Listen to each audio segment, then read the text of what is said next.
Hey, where would you rather be than right here, right now? 12 noon, East Coast time. It's Carm Capriato. And I'll tell you, it's the 221st week of doing this. I have so much fun. You have to pinch me. I just love doing the Town Hall Academy. We are brought to you by the Remarkable Results Radio Podcast Studio. So good to have you here. In case you're hanging out with us, and I know you usually do on social media, please give us a like, a comment, check in with your city. We can see all the comments from all of our guests. If you have Q&A for our guests, we'd love to have you. So jump on board if you're with us in Facebook, LinkedIn, or YouTube. Good to have you here, everyone. Always a great topic that we come here to talk about. And don't forget that we have always been the industry's original single subject forum that we talk. People have likened it to a 40-minute 20 group. Again, as we said, live Fridays at 12 noon. Did you learn something new today? And if you haven't learned something new today, guess what? You're about to. Be a fly on the wall. Just be a fly on the wall and bury yourself in this discussion. And I guarantee you're going to learn something today. I'd like to introduce my guests to you. Who is with me? My friend out there in Worcester. Did I say that right? Worcester? It doesn't have an R. It's Worcester. That's right. Worcester. And I've been in that town before, and I was corrected almost a dozen times. Worcester, Craig Van Vandenberg. Yeah, there's no R's in it. Worcester. E-A-H. The Automotive Career Development Center, ACDC, at fixhybrid.com from Worcester, Mass. Cameron Lee is with us from Ernie Lee's Service Center in Raleigh, North Carolina. Hey, man, how you doing? Doing well.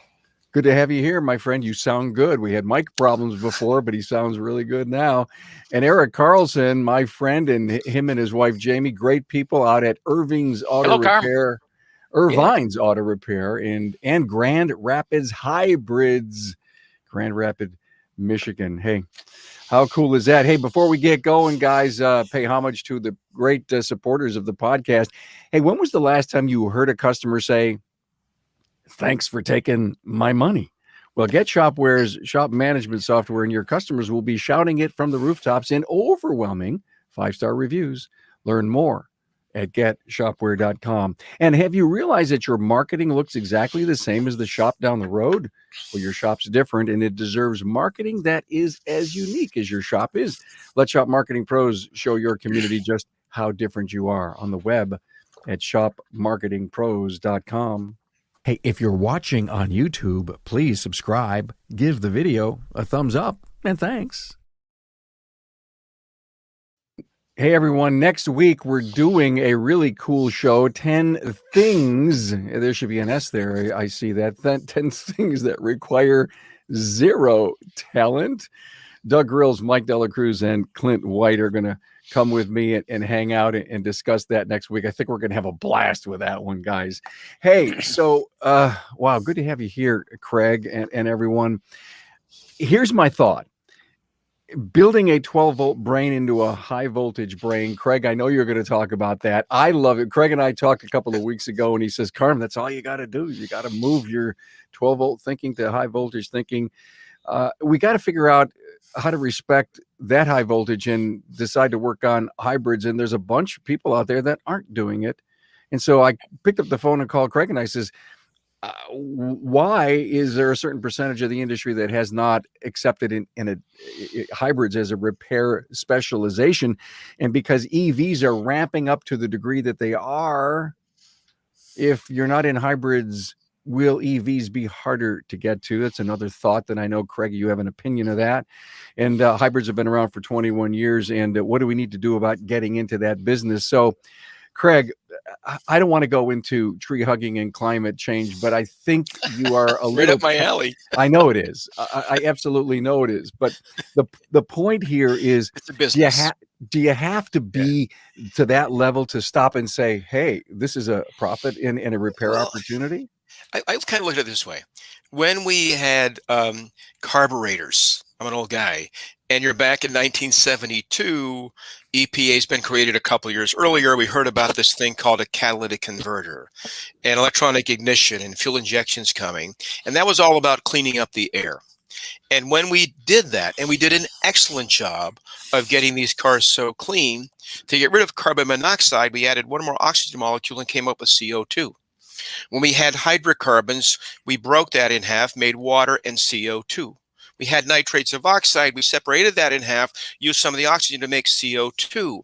So what's really going on, this is another revolution in emissions. And I think if people can understand that concept, that we had to change everything because the air was so bad, we had lung cancer, carbon monoxide, people left their cars running in their garage and they died.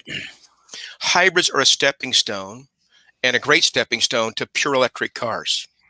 So I think if technicians and shop owners can see it as another means of controlling pollution, then we have the right context for the conversation.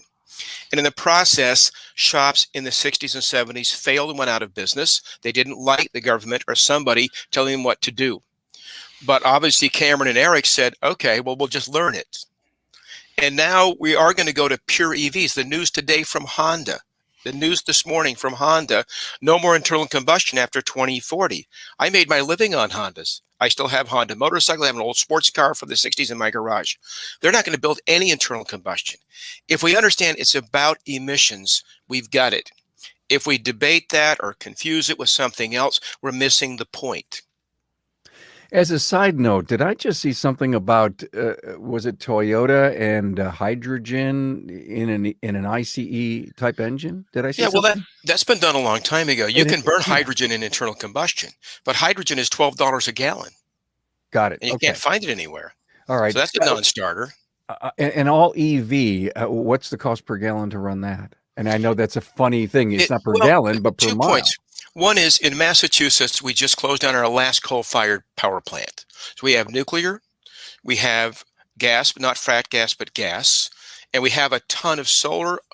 We're going to do Cape Wind. That's now official off the Nantucket and Martha's Vineyard, and we buy a lot of hydro from Quebec because Quebec is 100% hydro. So when we clean up the grid, that's the pollution. Electric cars pollute based on where you get electricity. We clean up the grid, then electric cars, other than manufacturing and destroying them and fixing them, are pretty close to zero carbon eventually. Okay. That's the end goal. And we're just going to go there, whether we like it or not. But the shops that are still in business, that were around, I started mine in 77, embraced all the technology, stayed up with it, did well, very well. And the shops that don't want to will just go out of business, like they always have. Well, thank you for that, the opening here that I think helps set us up. Now, Cameron, you, as a family business for many years, a legacy family business, made a decision that, hey, we're going to get into hybrids, and you even marketed yourself separately as Raleigh Hybrids. Can you give us a little bit of an update on utilizing hybrid repairs as a big move in the company? So yeah, I had quite a few customers in my customer base who are already driving hybrids, some EVs. There's a good amount of EVs in our market, but it's not saturated, of course. So I found that it was moving away from just your general maintenance and stuff like that, as far as oil changes, tires, stuff like that with the hybrids. And we need to get more into repair. They were getting older. There were some other shops in the area who had moved to servicing hybrids and repairing them. And I noticed that we were starting to have an outsource, sublet work, send it to other shops. And it was kind of a spur of the moment at the ASTE conference, the last one we had here in Raleigh, that I sat in one of Craig's classes, and it kind of hit me at that point that we needed to get into hybrid repair. I'd seen the void in our company where we could either move forward or either, as Craig said, you just step back and say, I'm not going to touch it. And, you know, it's not so much that your end date's timed out, but eventually, I mean, 2040 is coming. I mean, if you want to be in here for another 50 years like we have for the last 50 years, you've got to be a part of the evolution into hybrids. And so we took that step forward. It's been a great step. It comes with its speed bumps and some very big speed bumps. But but it's definitely been well worth it. I would never go back. Help me understand some of the speed bumps. So when we first started with hybrids, and I opened up a separate division of our company, Raleigh Hybrids, of course it attracts more people because they see just the blatant marketing of Raleigh Hybrids. So you get those cars that, I hate to say it, but your other established hybrid and EV shops don't want to work on. It's those rare unicorns out there. And that's one big thing. If anybody's going to get into it, you're going to have to start saying yes to every single hybrid or EV that comes in the door. I can't help the curb appeal of it. If it's something you feel, well, I'm not going to make a lot of money on this, you've got to get those customers in there, get the good reviews, and go from there. And I mean, me and Craig, we have went back and forth on this. The unicorns, explain that to me. So there's already shops repairing hybrids, and the ones that they don't want are going to start coming to you because now you're the news source. And yeah. And so do you need to be picky? Are you going to take all them on? Help me understand why it would be such a challenge. So, well, I think it's been almost a month or two ago, I contacted Craig. We had a Kia in the shop, and nobody in the area wanted to touch the Kia. I called a couple of other shops and that I network with that are very in-depth into hybrids. They're like, I just send it to the dealer. Well, I knew with this one customer, they were very big on social media and such like that. And I said, well, I have a moment here. I can either send it to the dealer and just never worry about it, or I can fix it and capitalize on that free marketing. And that's what I did. Me and Craig stayed on the phone for a couple hours, for a couple of days, finally figured out what this problem was, because, you know, and this leads to one of our subjects that we had talked about, was the void and diagnostic tools. Okay. The factory tool, the factory Kia tool, would not touch it. It gave me no information. I actually sent the car to Kia for their diagnostic, and it came back and they said, we don't know. There's nothing wrong with the car. We can't find a problem. So that's when we come back, and that leads into the tools you need. I mean, you go back to the basics of needing milliohm, mega ohm meters, and goes back to testing every connection along the line to find out where the problem is. And it's still a gamble you take. You know, we found the inverter bad, and there was nothing really telling us the inverter was bad. It was just, this is where the road stops and there's nothing forward. We throw one in it and it fixed it. That was great. But you are going to hit those speed bumps. And like I say, some of these cars like that other shops just send to the dealer, yeah, you kind of need to capitalize on, because you get known as that shop that can fix anything then. All right, Eric, you've been doing this for years now. And can you relate to what Cameron just said? Well, it's funny because when he said there was a one that no one wanted to work on, I instantly thought it's a Kia. And we had one very quickly. We had one with exactly the same problem. I mean, it ended up, it was an inverter, and the dealer, it went to the Kia because we weren't confident. I should have done what Cameron did. I should have said, we're going to take this, we're going to stick them in a loaner car. If they're in that loaner car for 2 months, I don't care. We're getting to the bottom of this. But we didn't. And we had to talk with the customer, and they said, well, we'll bring it to the local Kia dealer. And it was there for about a month, and it was with their technical support system, blah, blah, blah. They ended up doing, I forget all the other nonsense they did. And when it was all said and done, after all of that time, it was an inverter.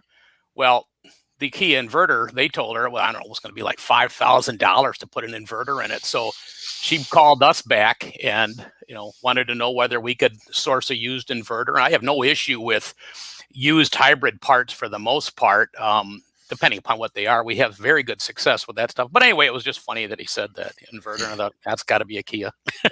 Yeah. Craig, do you hear stories like this? Yeah. A lot? So there's a shop that we support in Chicago, and I can't remember the name of it, but a person bought a Fiat 500e out of California, shipped it to Chicago, and it wouldn't ready up. And the Chrysler scan tool is what you need for this, and it's enormously expensive, and the shop didn't have it. But he wanted to fix it. I refused to help him. In this case, I put on my management hat. I said, it's not supposed to be there. There's not a single field dealership that will help you. It's a compliance car sold only in California. And you really got to help your customer here to say, ship it back. Because number one, we're not really up on that particular car. They're horrible cars. I belong to IMPA, International Motor Press Association, out of New York City. So I get lots of chances to drive press cars. I've driven it, I've seen it. But I also have support network all around the world. So when we get calls, like with Cameron and other people that call us often, because I don't know everything, I never will, we have our own shop, which is not open to the public. We now have 14 different cars, but 20 cars there. We just picked up a Gen 3 Prius today, got towed in, that I'm going to own because it's a mess, and we'll learn something. But I will send emails to people around the world and saying, can you help me with this? We also do European tech support, which is a little bizarre. And we're opening up a whole lot of work in Australia. So we're really quite the international company. COVID was great for us, not in terms of income, because we really didn't make any money last year. But we had a chance to do a lot of work at the training center / R&D / shop. We have some brand new equipment from Lucas Newell out of Germany that we're going to use for testing the technicians after they train with us, which happens next week. But really, it's networking, and I think everybody knows this. I'm still on IATN occasionally. I'm now posting again. I took about a 10-year absence for a while to see if I could help a few people, and no one's beat me up too bad, so I might stay on there for a little longer. But sometimes you do have to do swap logic, which is what they were talking about. But there's nothing else. An old Gen 1 Prius, 2001 to 3, the diagnostics weren't very good. It was the first one that came here. So we keep an inverter that works. We'll ship it out to a shop, say, try it. If it runs, give it back to me. Because some of the real old stuff was pretty bad. Okay. Now we've got new stuff so much better. The scan tools are better. Their diagnostics are better. Fixing them is better. But you're talking Toyota. Toyota's the main one, and we have this class starts next week. In fact, I saw somebody just jumped on and said something that's coming. Everybody knows a Prius. I mean, everybody knows the Prius. So we don't spend much time on Prius. When you come to class, the first 2 days is Honda. And we have a Chevy Volt that right now is actually having some trouble. We own all these cars, which is nice. But we also just bought a brand new Kia electric. Talk about Kia. We just bought a $46,000 electric car. I get some money back from the state. So, I mean, we're trying to stay up to date with the latest stuff, but we really want to train technicians that are going to see these cars. So we have a whole lot of older cars, the most popular ones, Fords, whatever. Excellent story. Cameron, I want to ask you about the fact that when you decided that you were going to get into this, you got the training and you decided to say, hey, we're going to have to market this as Raleigh Hybrids. Did you purchase like a Gen 2 Prius and bring it on board, mark it all up with the company, drive it around, put it in the loaner fleet, did social media, Facebook, Google? Give us a little snippet of how you broke in. Eric, you've been doing it for years. So as you hear Cameron, I'd love to, get your opinion of this too. So I actually came over having coffee with Craig one night after class, and we had made a joke. He said, well, I have a couple shops that named their hybrid company after the town they're in. And I looked at him, I said, Raleigh Hybrids will work. And we joked about it. I went back to the room that night and I bought the URL or the rights to the website. And the next one I said, well, I think I'm going to open it. So on the way back to Raleigh, I called a couple of the salvage yards and I said, that I work with every day. I said, I need a Prius. And they're like, please come get it. I don't want my guys pulling stuff out of it, safety reasons and stuff like that. I said, fine. So in the 2-hour drive from Wilmington, North Carolina, back to Raleigh, I bought 2 Priuses that were wrecked. And when we came back, I literally just tore them all apart, testing every little thing, figuring out everything. And then I had one of my loyal customers who ran a like Uber or something like that with a Prius. It was a Gen 2. And so I bought that from him when he was ready to trade out. We did some battery swaps and stuff like that. Just really, I use that as my good car, but R&D car at the same time. If I have a battery I'm playing with, we plug it in that and drive it, see how long it lasts and stuff like that. So We actually have the graphics guy working on wrapping that now. But besides the website, I did call my marketing people and said, I need to add a page on my website. Here's the content I want. But other than just naming the company Raleigh Hybrids, we have not done any marketing. And we're pulling people, and I know a lot of people may not know the geographical setup in North Carolina, but we're pulling people from Greensboro, Winston-Salem.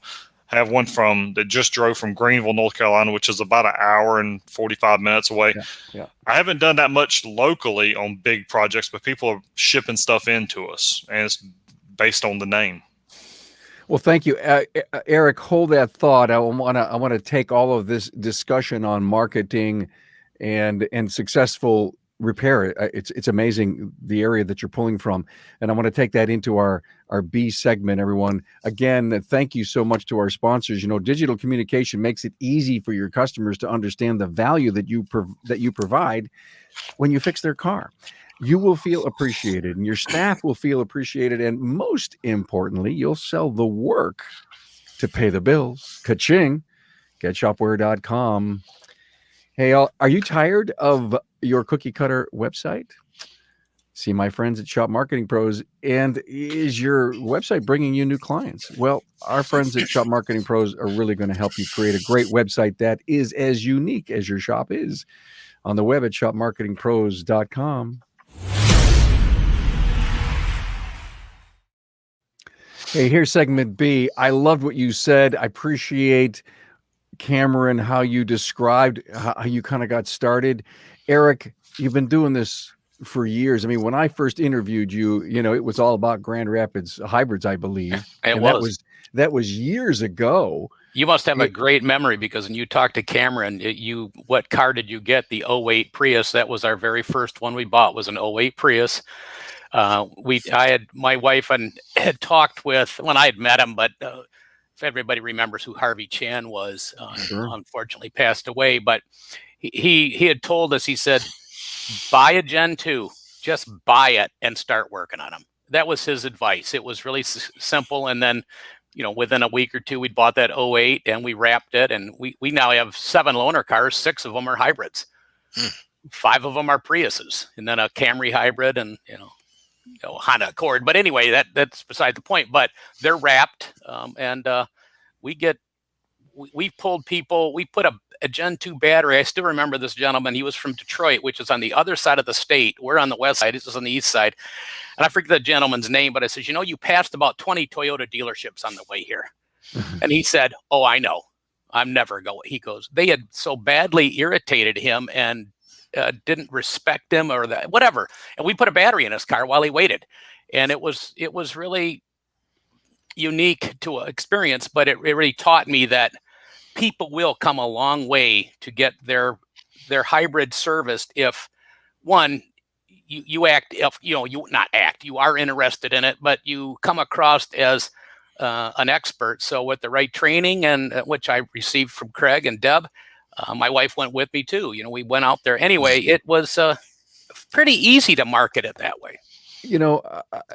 Tracy, could you put up what Robert Kenny just said in social media again?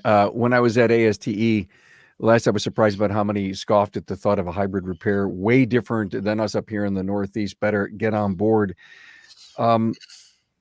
I don't want any personal information here, Eric, but what percentage of your volume has come from hybrid?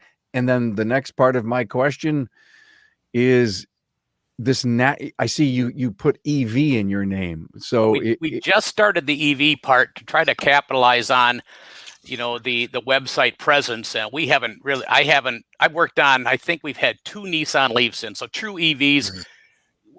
Cameron was mentioning that they don't have a big market saturation of EVs. We have none. I mean, the west side of Michigan, when we first started to work on hybrids, nothing came in the shop. You could drive days and never see a Prius. I mean, they just weren't supported in Michigan, with Detroit being right there and all the gas guzzlers and the pickup truck crowd. So it seemed, people looked at me like, this is the dumbest decision you've ever made. I mean, there's just none out there. Well, there really weren't at the time. I mean, but if our hope was that we would get one a week to work on, that's really what I was shooting for. And I was disappointed for the first couple of months. And how many now? How many now are you working on? It's probably 50% of our business is hybrid. 50% of your business. Yeah, we've had days where that's the only thing in the lot, and we'll be half a dozen Priuses or whatever. I mean, Prius, of course, Toyota is the big dog in the group by far. Other times, though, we won't have any that day, but on average, I would say it's probably up around 50%. Yeah. Hey, Craig, many come to you for, of course, training, technology, support, but do they ever come to you and say, hey, any ideas on how to market my new hybrid business? Well, interestingly enough, my repair shop that I ran for 26 years at the end of a dead-end road. So I went to college in my 30s, never got a degree, but I studied marketing because I started my shop in 77, a long time ago. So I had to learn how to be a promoter. Not a terrible promoter, just to let people know who we were. We also specialized only in Hondas. So you can take that parallel, bring it to hybrids, and it's the same thing. It's a specialty that people have their Hondas. They want to bring it in. So I'm listening to these stories that these two gentlemen are talking about, and it was the same thing back in the 80s with me growing the company. But yes, so I also was a management trainer for the Automotive Management Institute for years. Deb and I both did a lot of training. And AC/DC started as an emissions training company in Worcester for Worcester County, which is central Massachusetts. The hybrid thing happened kind of by accident because Honda made one. And back in the early 70s, I did a bunch of training with Honda when I was a technician. And they were basically telling me that, internal combustion engines are pretty bad. You should fix it at the source. This is going back to the early 70s. And if you know what a CVCC engine was, compound vortex controlled combustion, if you're really old, they create pollution in the cylinder. We fixed it in the cylinder. So to answer your question, people come to me for management training. We offer it. We still offer it. If you haven't been to our website, it's easier. It's FixEV, FIXEV.com, gets you there. But anyone who's taken classes with me, gets management tips as they just hit me. I mean, I have a little ADD like most people that fix cars. So I may be talking about inverter and all of a sudden it just dawns on me, oh, I should talk about this or I should talk about that. So if you go to our website, it's very simple. We have a very simple mission. Keep independent shops in business. That's our right on the front page. AC/DC exists to keep independent shops in business. That's why we're here. And if my future of EVs comes true, and I think it will, then we're going to make sure you understand EVs. There's no money in it right now. Agreed.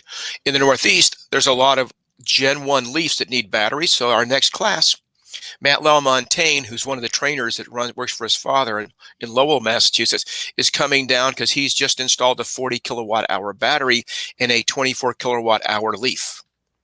And he has the technology. He's done this on his own. He'll come down and we're going to start teaching how to make a Leaf that had 80 miles of range that got down to 40, do 100. Wow. Cool. And it's all aftermarket stuff. So we're starting Cool. to play with technology, but that's what the capitalism is all about. Entrepreneurialism is all about, right? It's like, ooh, let's play with this. The big question, the real big question, the reason I wanted to do this episode was, do you have to be in the hybrid business? And Eric, I'm going to go to you. Do you have to be in the hybrid business in order to get into the EV business? Or can you just say, I'm just going to hang out, wait another 10 years, I'll put up my EV sign. What do you think? No, I don't think you have to be. I mean, no. I mean, I would suggest it's obviously the natural transition went from gas to hybrid to EV. So, when you get in I would suggest getting into the hybrid repair so that you can understand, as Craig says, separate that 12-volt brain from your high voltage brain and understand how converting DC to AC and back and forth and all of that works, because you're going to need to utilize that on EVs. But I guess someone could learn EVs without ever doing hybrid, but I would think that would be a tough row to hoe. I mean, I would suggest taking it off in small chunks and learn hybrids. There's going to be, as I said, I haven't gotten a call on an EV problem in months. So you're going to starve to death waiting for them to come in. You might get in the hybrids, appreciate the technology and how well they're built and how safe they are, and get properly trained. And there's some tooling you have to purchase, but by and large, the tooling I've had to buy has been very inexpensive in comparison to some of the gas stuff I've had to buy, for crying out loud. So, I mean, nobody thinks about a second about dropping $6,000 in an AC refrigerant machine. I don't have even close to that in tools for working on hybrids. I mean, all of them put together wouldn't add up to that. What do you think? And I've got some nice stuff. $5,000? $5,000? Tops. Okay. All right. Okay. Tops. Yeah. I mean, assuming you've got, I would suggest, factory, let's say for Toyota, we own some aftermarket scan tools too, but we've got 5OE scan tools. Of course, one of them being Toyota. If you're going to work on the hybrids, Toyota would be the one you'd learn on. We'll get the TechStream. Yeah. At least have it in your back pocket. You don't need it for every car, but you'd want that kind of stuff. Got it. Cameron, it just seems to me that you've made a very smart move. The way we see the manufacturers saying we're going to be all EVs in 2040, 2035, pick a number, that's what Mariam Barry is even saying, right, Craig? She's got a commitment on GM somehow, but get with you in a minute on that. But you're into hybrids. You're probably looking at the shift in EV saying, I'm so happy I got into hybrids, because hybrid owners, I believe, will become EVs owners, won't they? Yeah, definitely. And to piggyback on what Craig was just saying, I contacted him I think it may have been 3 or 4 weeks. Well, it's been more than that ago. And I had a Nissan Leaf customer. I actually had 2 of them in one day, which was very weird. But both of them, their batteries had gotten low. They were not getting the right mileage out of them. And I contacted Craig. I was like, they want me to upgrade their battery. I've never heard of this. Somebody in the West Coast is doing it, but nobody here is doing it. And I just told him, I said, you got to wait a little bit longer, because the majority of ours here is either Leafs or Teslas. And with Tesla, there's nothing you can do with them. You rotate the tires. That's about the best you can do for that customer and send them down the road. But yeah, definitely. I see a couple of my customers wanting to migrate to the EV just to get away from the fossil fuel aspect. And like Craig said before, and even you, Carm, had asked about, do you have to be this big environmental guru to want to buy a hybrid or want to work on hybrid or anything like that? I say no, but you evolve into being more environmentally conscious after working on them and after owning them, because I see some of my customers are like, well, I'll just save more on gas mileage because I'm a salesman on the road. Then all of a sudden they come to you and say, how can I do better on gas mileage? What services can I do to my ICE to give better gas mileage, because I want to save the environment? So it's kind of a natural evolution that I see these people will slowly move to EVs. And like Eric said, it's a trickle effect. And I don't believe you have to jump out there and do EVs right off the bat. I believe you need to be that natural progression of doing the hybrids, because EV's coming, and I believe it's going to dominate, at least in my career. So, thank you, Eric. What are your customers saying to you? They're coming in. They're getting their hybrids fixed. Are they saying, "Hey, I can't wait to buy that new EV someday"? Are they saying that to you? Not in our neck of the woods. What they really want to do I'll have to use the Prius because we've serviced so many of those, is they want to do the plug-in Prius, the Prime. Okay. They want to do that. It is a natural evolution of gas to hybrid to EV, and whether people want an EV or not, I mean, they're going to get dragged into it kicking and screaming. There's just not going to be a gasser out there. I mean, I'm 64, so I'll probably be able to. I love the hybrids, and I'm waiting for a nice solid. Well, I'd like that Ford E-Mach, but that's probably another question at this point. But I think we owned a Volt for I don't know, about 2.5 years, and it was a nice car. I mean, we really got it so that we could better educate ourselves what it was like to run on just true electric for as long as you could, and that thing went like a bat out of hell. I mean, it was that accelerated great. It rode fine. Its maintenance there is next to nothing to do. I mean, so I think when people finally get into an EV, whether they really wanted one or not, they're going to quickly appreciate what it has to offer. Yeah. You know. Listen, I spoke to Craig.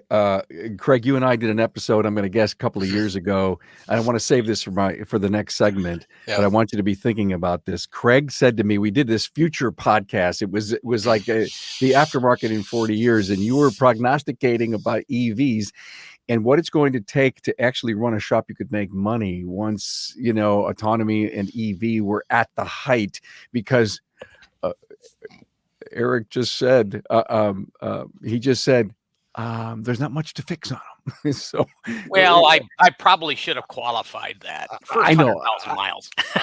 I know, I get that, but still in all, it will be a great challenge for building a great business model of the future. Hey, let's get ready to go into our last segment, our segment C, and let's talk about Shopware one more time. When was the last time you ordered something online?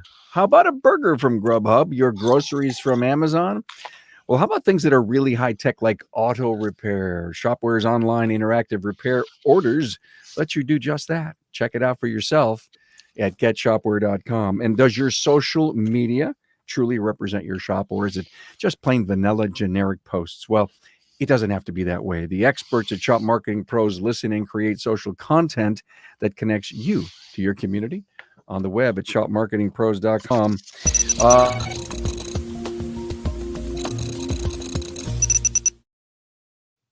This whole thing, guys, reminds me of the latest iPhone. Right? Eric, you just said that. Just going to wait for the newest model of something to buy, even if it's in a vehicle, all the new toys that are going to be on it. I love where this whole episode has gone. I think we've covered a lot of great ideas. Last week the town hall was on specialty, being a specialist, and we had a fleet and we had a mobile diag guy on, and I would actually classify this episode as being a specialist. And Eric, you did it many years ago, and Cameron, you just recently became a hybrid specialist. And guys, I can't tell you more that this is the stepping stone to EVs. You've got to be established in your marketplace as a hybrid specialist. Don't walk away from it. It's not like 1996 when the OBD2 port came around and said that won't last.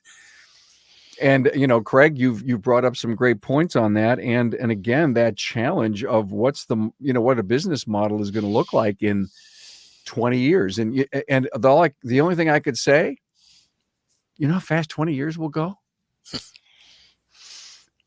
I know, Craig, you're still going to be doing this in 20 years. I know. I hope so. The health is good so far. So. Good for you. Yeah. Just give you got all your hair, Craig. So I do. I'm growing it where I can. I was going to grow a beard and call it crop rotation. See if I get away with that. One of the things, Craig, that I'm calling back 2 or 3 years now when we did that episode on, I don't know if it was the next 30 or 40 years ahead you were thinking. Yeah. And I think one of the things you said was this, I may not quote it perfectly, but in today's environment, you need like 1,000 customers in your database to support a single bay. I think you said that to me. And then you said, when we go to total EV and autonomy and all this 24-hour shop, you're going to need like 10,000 customers per bay. Is that what you said? Yeah, it's close. So if you took a pure electric car, we have this little Kia Niro EV, about 12,000 miles on it. I have to rotate the tires. I got to watch my cabin air filter. But the first fluid is changed at 150,000 miles or 10 years. There's a gearbox lube, a little bit of few pints in a gearbox that doesn't shift, and that has to be changed at 150,000 miles or 10 years. All LED lights. Of course, wheel bearings will out. There'll be things that fail. But if you take a look at an average car, and an average, not a great one, not a bad one, just kind of the average, and I'm not going to mention a make because we all have our own ideas of what's good and bad. There's a lot of work to do, especially as they age. So if we did 2 services, that's now 300,000 miles, and 20 years later, you've done 2 services. Lots of tires, brakes, because they're regenerative. Maybe 1 set of brake pads in 300,000 miles might be the norm. That's where we're heading. All cars are getting better. We know that. And I have customers all over the place. And there's a fellow in Barcelona who rebuilds a big, huge electric motors for paper mills and ski resorts. And he had a private class here not too long ago for 3 days. And his English was good enough. We worked on it. And I learned things about electric motors I didn't know, such as sensors that they use on ski lifts to know if the bearing's getting hot or making noise, so they can fix that before it fails. It's called big data. That's so cheap. It's made up in Finland. We could put that on every bearing on every car. So yeah, I have an article. If anybody's interested, if you go to our website, fixev.com, I will post this future article. I think it's already up there. Okay. I just want to say two things. If shop owners are listening and they have any interest, I'm busy during the day and so are you. We're scheduling 30-minute evening appointments to do this type of one-on-one, and I'll send you a form. You can analyze your shop and see what equipment you need. This is all free. Well, that's a great thing, because someone just said here in social media about the tools. What kind of it gets expensive when you get to electric cars, because you need a level 2 charging station. We make our own breakout box for checking charging issues. Not a lot of money, but you have a lift fixture, which is expensive. You have to lift 1,500-pound batteries out safely and store them somewhere. So if you're putting an addition on your shop, you need a really, really long bay with a completely flat floor, so you can get these batteries out there underneath the car, wheel them out of the way and store them. You're not going to stand it up next to the wall like you did with a hood. Mm-hmm. So there's going to be some expense there on EVs. Hybrids, I totally agree with Eric when he said, no, it's not a lot of money. You have almost everything you need. All right. Hey, just to utilize what's going on here in social media, my really good friend, Matt, who's a deep thinker, Craig. Fanslow. You can appreciate this. I don't think saving the environment is the proper argument, he says. First of all, because it may not actually be true. He says, I think the argument to we may not be able to save it is more to do with the finite amount of fossil fuels we have and the growing expense required to continue to harvest them. Well, that's an argument that we can't have here. No, we can't. Because you're really talking about whether climate change is real, and that's a non-starter for me. I don't have that conversation with anyone. We can't have that here, but I love to throw these kinds of because we've got deep thinkers in our industry. We've burned 1 trillion barrels of oil. We have 9 trillion left in the planet. We didn't get out of the Stone Age because we ran out of stones. All right. Hey, guys, this was great. I want to go around the room. Yeah. I know, I believe we may have convinced some people sitting on the fence that being a hybrid specialist in their town is an important thing. Cameron Lee, I'll give you your last word. And I believe it was Craig, so I'm going to give him credit for it. But I asked him at the class, I said, I'm just trying to see if I need to get into this. And he said, if I'm quoting him correctly, it's not a question of should you get into it. It's why were you not doing it 10 years ago? And I think and I think that is a good argument as to, and, even Eric will probably say, why not 20 years ago? Should we have been doing it since 2000? Yeah. I mean, because we would have a bigger footprint in the market. I think that everybody needs to get on board yesterday. And there's not a ton of aftermarket training, but people like Craig reach out, a wealth of knowledge, and just dive into it head first. Don't look back. Perfect. Thank you so much. Thanks for being here, Cameron. It was great to have you, a fresh new voice on the show. Great to have you. Eric, you got any final words for our audience? Well, I'll piggyback on what Cameron said. Yesterday would have been better than today, but tomorrow's worse than today. Get in that thing, but get properly trained, because it's not that I'm worried about somebody not improperly training the car. I'm worried about somebody getting hurt.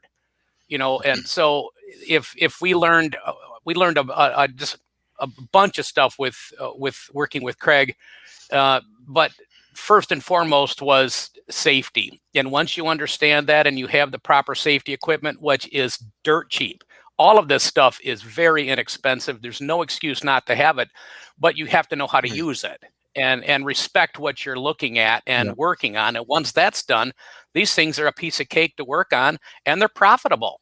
we probably find, I think I gave you that in that, the little show notes thing before we talked, Carm, yesterday, that our Prius customers, is a quick example, 240,000 miles on this Gen 2 she just bought, and we just put $5,200 worth into this thing. A battery, tires, the list goes on and on. Those Prius people and hybrid people, for the most part, want to keep those things around forever. And unlike a lot of gassers out there that once they get some rust on them in Michigan at 150,000 miles, they're putting no money into it. None. The hybrid market is almost exactly opposite of that. They embrace repairs to these things to the point where they know it's going to get them another maybe 10 years out of the thing. So get into it. Yeah, there's no reason not to. Yeah. Thank you. Craig, I would love you to have the last word, Okay. but here's the last word I would also like you to cover. Okay. And that is, I talked about it way in the beginning, building a 12-volt brain into a high-voltage brain. So if you're a little kid and you're 3 years old and you're lucky enough to live in a family where they have a car, you know what a car sounds like when it starts up. It goes rrr, voom. So our 12-volt brain is being built from the time we get into a car. Now we get into a Prius, or I have a Highlander hybrid, the old one with the key, and you turn the key and it's running, but you don't even know it. And so your 12-volt brain is fooling you a lot, and you got to get that. The other thing I want to mention, I hope I answered that question, is we shut down our classroom because of COVID. We're not going to have a classroom again. And as times change, you got to keep up with the times. We've done a lot of webinars. So our classroom is now a battery lab. We have some brand new equipment. It'll be on display on Tuesday when our classes start. All my training now is online. The boring theory stuff, and you do it at your own pace. We're working with Electude, which is a great program for learning 12-volt stuff. We're not letting people come in anymore that don't understand 12 volts. They're wasting their time. There's a whole new program we put together because we've had 14 months to figure this out. Wow. So if you've got a technician that you want to send to us, we'll test them online. We'll get them up to date. It might be 6 months to a year before that we're going to have them out here. And 100% of your time is working on cars. 100% of your time for 7 days is working on cars. All the training's online. We're never going to go back to a classroom again. It's a big waste of your time. Amazing. You guys really nailed it and brought it home. I thank you, Craig Van Battenberg, Automotive Career Development Center, ACDC at Fix Hybrid, and I think fixev.com, right? Either one. Wow. In Gotta Worcester. be ready for the future. Cameron Lee from Ernie Lee's Service Center, Raleigh, North Carolina, and Eric Carlson from Irvine's in Grand Rapids. Guys, thanks so much. This was great. Appreciate it, sir. Carm, thank you. Thanks very much, Carm. It was great to do it. Eric, Cameron, thanks for your business. Thank you. You're welcome, Craig. Thank you. You're a good friend.